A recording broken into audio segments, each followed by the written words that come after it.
네, 여러분 안녕하세요. 부자된 세상입니다. 아니, 이게 무슨 일이야. 저번에 영상 한 개를 올리고 나서 최근에 보니까 구독자 10,000명을 달성했더라고요. 우! 많이 신나 보이죠? 네, 이번에 어떤 영상을 찍으면 좋을까 고민을 많이 했었는데요. 사실 얼마 전에 이제 블로그랑 제가 현재 활동하고 있는 그 네이버 카페 행복 재테크에 불인이 테스트라는 걸 올렸어요. 네, 요즘 이제 뭐 카드뉴스 이런 거, 뭐 인스타그램이나 이런 데서 되게 핫하잖아요. 그래서 저도 한번 만들어 보고 싶다라는 생각을 예전부터 했었는데 만들어서 올렸는데 생각보다 반응이 되게 좋더라고요. 네, 테스트를 10문제를 냈어요. 10문제를 내고 나서 그거를 원래는 해설지, 그러니까 정답이랑 해설지를 블로그나 카페를 통해 공개를 하기로 했었는데 이걸 영상으로 찍어보면 어떨까 갑자기 이런 아이디어가 떠오르더라고요. 네, 그래서 이렇게 영상을 찍게 되었습니다. 한번 문제를 풀어보신 분들은 바로 영상을 틀어주면 되시고, 아직 문제를 풀어보지 않으신 분들은 아래 동영상 설명에 제 블로그 주소를 남겨드릴게요. 거기 들어가셔서 문제를 한번 푸시고 이 영상을 보시면 도움이 되실 것 같습니다. 네, 자, 그러면 시작하도록 하겠습니다. 첫 번째 문제 보도록 하겠습니다. 네, 대출금리는 땡땡금리 플러스 땡땡금리 마이너스 가감 조정금리로 결정됩니다. 여기서 빈칸에 들어갈 단어를 각각 맞춰보세요. 네, 자, 정답을 알려드리도록 하겠습니다. 네, 기준금리와 가산금리입니다. 자, 우리가 은행에서 대출을 받을 때 은행이 아무 조건 없이 그냥 빌려주나요? 아니죠. 네, 바로 대출금을 빌려주면서 그에 따른 이제 이자를 받게 되는데요. 이자를 책정할 때 그 기준이 되는 것이 바로 이 금리라고 할 수 있습니다. 바로 이 이자를 책정을 할 때 기준이 되는 것이 바로 대출금리라고 할 수 있습니다. 자, 여기서 기준금리는 뭐냐면 한 나라를 대표하는 그런 금리라고 할 수 있습니다. 우리나라의 기준금리는 어디서 결정을 할까요? 네, 바로 한국은행입니다. 한국은행. 네. 기준금리가 있으면 가산금리는 거의 따라서 움직이는, 한 세트로 움직이는 금리구나, 이렇게 생각하시면 될 것 같습니다. 네, 마지막으로 가감 조정 금리는 쉽게 말해서 우리가 흔히 우대 금리라고 불리는 걸 말해요.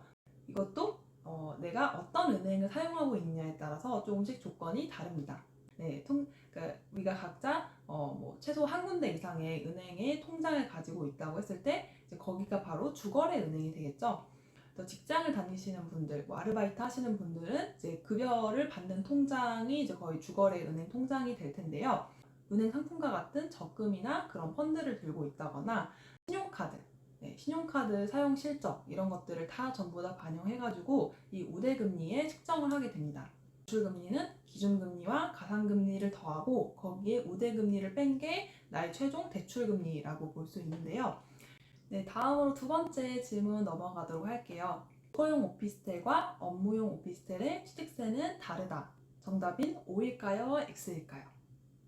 네, 정답은 주거용 오피스텔과 업무용 오피스텔의 취득세는 4.6%로 동일합니다.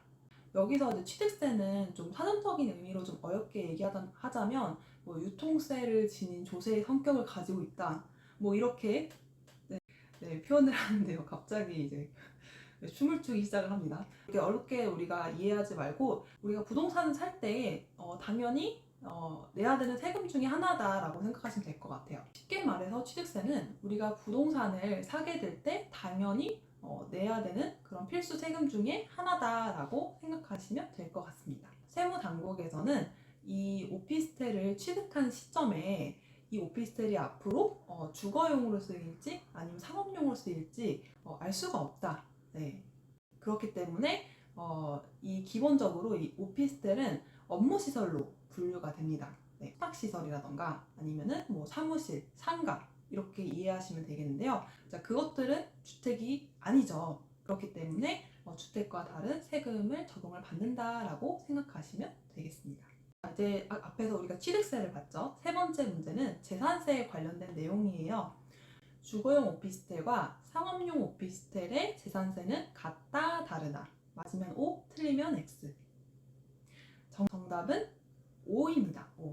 네. 여기서 재산세는 재산을 가지고 있는 사람들, 이건 꼭 뭐 부동산뿐만이 아니라 뭐 선박이나 항공 같은 그런 재산을 가지고 있는 사람들에게 전부 다 부여가 되는 세금이라고 생각하시면 될 것 같아요. 오피스텔은 이제 주택처럼 취급이 돼서 재산세 주택분으로 이제 부과가 될 수 있는데요. 대신에 이 주택으로 사용 중이다라는 별도의 신고 절차가 필요하게 된다고 해요. 보통 이 재산세를 내는 그 기준일이 이제 6월 1일자가 되는데 6월 1일까지는 반드시 이 오피스텔이 주거용으로 사용 중이다 라는 별도의 신고 절차가 반드시 필요합니다. 그렇지 않게 되면 그냥 업무용 오피스텔로 해서 부과가 되기 때문에 재산세가 조금 더 나올 수 있다는 것 참고로 알아두시면 되겠습니다. 자, 네 번째 문제 나갑니다. 등기부 등본은 땡땡땡 땡땡 땡땡으로 구성되어 있다. 네, 이거는 등기부 등본의 어떤 이제 구조에 관한 문제예요. 정답은 표제부, 갑구, 을구로 구성되어 있습니다. 네, 그래서 이거는 서류를 직접 한번 떼보시면은 쉽게 알 수 있는 부분이기 때문에 별도 부연 설명 없이 넘어가도록 하겠습니다. 자, 다섯 번째 문제입니다. 현재 2022년 2월 16일 기준에 대출을 받는 경우 서울특별시의 최우선 변제금, 네, 쉽게 말해서 우리가 흔히 방빼기라고도 불리고 방공제액이라고도 불리는데요. 이거는 얼마일까요? 정답은 5천만 원입니다. 5천만 원. 참고로 이제 최우선 변제는 예를 들어서 집이 경매로 전세나 월세로 살고 있던 집이 경매로 넘어갔다라고 가정을 해볼게요. 자, 그러면 거기 살고 있는 임차인들은 뭐 아무런 돈도 못 받고 쫓겨날 수 있잖아요. 네, 그렇기 때문에 나라에서 이 정도의 금액은 우리가 보전을 해주겠다라는 의미에서 생겨난 거예요. 그런데 임차인들이 다 최우선 변제를 받을 수 있느냐? 그런 건 아닙니다. 네, 이것도 일정한 조건이 필요한데 그 중에 하나가 특별시 기준으로 보증금이 1억 5천만 원 이내에 들어야지만 5천만 원까지 받을 수가 있다는 겁니다. 네, 여섯 번째 문제 보도록 하겠습니다. 네, 주택임대차 보호법에서 임차인이 대항력을 가지기 위해서는 땡땡땡땡땡땡 네, 세 가지를 모두 충족을 해야 됩니다. 빈칸에 들어갈 말은 무엇일까요? 자, 여기서 정답은 이 세 가지, 계약, 전입, 인도, 이 세 가지 요건을 충족을 해야 대항력이 발생을 합니다. 자, 여기서 이제 계약은 우리 임대차 계약서 쓰는 거를 말하고요. 전입은 우리 전입신고 하잖아요. 동사무소 가서 전입신고 하는 걸 말하고, 그 다음에 인도는 우리가 이제 이사 와서 그 집에 이제 점유를 하는 것, 네, 그 집에 사는 것, 네, 이거를 쉽게 말해서 인도라고 부릅니다. 네, 여기서 이제 대항력이라는 거는 제3자에게 대항할 수 있느냐에 대한 능력을 말해요. 이 세 가지 요건을 갖추게 되면은 집주인이 바뀌거나 하더라도 보증금을 돌려받거나 하기 전까지는 내가 안 나가고 버틸 수 있는 그런 힘이라고 쉽게 생각하시면 될 것 같고요. 경매나 공매는 차이가 있습니다. 약탈자에게 대항할 수도 있고 없을 수도 있다. 네, 일단은 이렇게만 생각하시면 될 것 같아요. 일곱 번째 문제는 2021년 7월 기준으로 조정지역은 LTV 70%까지 대출을 받을 수 있다고 합니다. 자, 그렇다면 시세가 4억인 주택은 얼마까지 대출이 나올까요? 이거에 대한 정답은 단순합니다. 그냥 4억에다가 LTV 70%를 곱하면 바로 나올 수가 있는데요. 네, 47에 28, 2억 8천이 정답이 되겠습니다. 자, 바로 넘어가서 여덟 번째 문제 보도록 하겠습니다. 현재 나의 연봉이 3천만 원이라고 가정을 했을 때 서울 아파트 6억 초과 기준으로 DTI 40% 적용 시에 나의 연간 대출 가능액은 얼마일까요? 네, 기존에 다른 대출이 없다는 전제하에 3천만 원에 40%를 곱해서 정답은 1,200만 원이 되겠습니다. 네, 사실 이거는 실무적으로 만약에 여러분들이 더 깊게 들어가시려고 하면은 상당히 복잡합니다. 그런 도움을 받을 수 있는 어플이나 기능들이 많이 있기 때문에 그냥 이 정도로 계산은 내가 이렇게 하면 되겠구나 하고 넘어가시면 되겠습니다. 자, 아홉 번째 문제는 경매로 낙찰받은 주택이 투기 과열지구 내에 있는 경우에는 주택자금 조달 계획서를 반드시 제출해야 된다. 정답부터 말씀드리면 X입니다. 왜 그러냐면 왜 경매가 진행되는지를 한번 떠올려 보면은 좀 더 쉽게 이해하실 수가 있는데요. 자, 경매는 왜 진행이 될까요? 네, 채권자들이 채무자들한테 돈을 못 받았을 때 채권을 빠르게 회수하기 위해서 진행되는 절차인데요. 자, 근데 만약에 여기에서도 계획서를 제출하라고 한다면 어떨까요? 네, 이 경매 절차에 입찰하려는 사람들이 부담을 느끼고 입찰을 안 하거나 입찰을 하더라도 보수적으로 들어가기 때문에 결국에는 채권자의 어떤 그런 보호가 제대로 되지 않을 수가 있겠죠.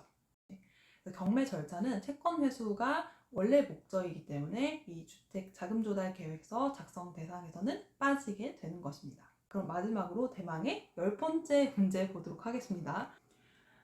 자, 미혼인 30세 미만의 자녀는 세대 분리를 해서 거주를 하더라도 1세대로 간주한다고 해요. 정답은 O일까요? X일까요? 네, 정답은 O입니다. 영상 보시는 분들이 20대 분들도 많이 보시고 아마 이 세대 분리에 대해서 관심이 굉장히 많으실 것 같아요. 그래서 이 문제를 한번 내봤습니다. 그런데 예외 조건을 두고 있습니다. 소득이 있냐 없냐에 따라서 별도의 세대로 분리할 수도 있다는 건데요. 여러분들이 좀 잘 기억해 주셨으면 좋겠어요. 사업소득이 있거나 아니면 근로소득, 근로소득이 제일 안전하겠죠. 이런 식으로 해서 뭔가 정기적으로 들어오는 소득 이런 것들이 좀 있는 게 필요한데요. 네, 여기서 이제 중위소득의 40%라는 개념이 나오게 됩니다. 사회에서 뭔가 복지 정책을 펼칠 때 우리가 보통 뭐 1인 가구 얼마, 2인 가구 얼마 이 기준을 삼는 금액이 있을 거예요. 재난지원금 나갈 때에도 뭐 중위소득의 뭐 80%, 100% 재난지원금을 주겠다. 뭐 이런 식으로 이제 기준을 삼는 금액이라고 생각하시면 되는데요. 이 중위소득이 이제 1인 가구 기준으로 봤을 때 2022년 기준으로 180만 원이 조금 넘는 걸로 확인이 되고 있습니다. 13만 원 이렇게 금액이 딱 맞지는 않지만 떨어질 거예요.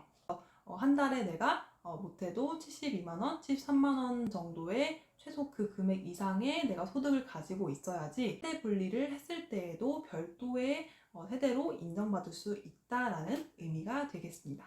여러분, 네, 여기까지 오시느라 굉장히 수고 많이 하셨습니다. 네, 사실 이 유튜브 해설 영상을 찍으면서 이게 약간 강의식으로 되는 것 같아서 좀 고민이 되긴 하는데요. 그래도 제가 어쨌든 이런 유튜브 채널을 만든 것 자체가 같이 이렇게 경제나 재테크 공부를 하면서 영상을 보시면서 얻어가는 게 있고 같이 성장할 수 있는 그런 채널을 만들고 싶은 게 저의 목적이기 때문에 네, 오늘 내용이 조금 어려웠다 하더라도 반복적으로 시청하시면서 계속 본인이 스스로 공부를 해나가시다 보면은 어느 순간 이 개념들이 자연스럽게 이해가 되는 그런 때가 올 거예요. 그래서 그때까지 포기하지 마시고 저랑 같이 이렇게 잘 따라와 주셨으면 좋겠습니다. 네, 그러면 오늘 영상은 여기서 마치도록 하겠습니다. 여러분 수고 많이 하셨습니다. 안녕.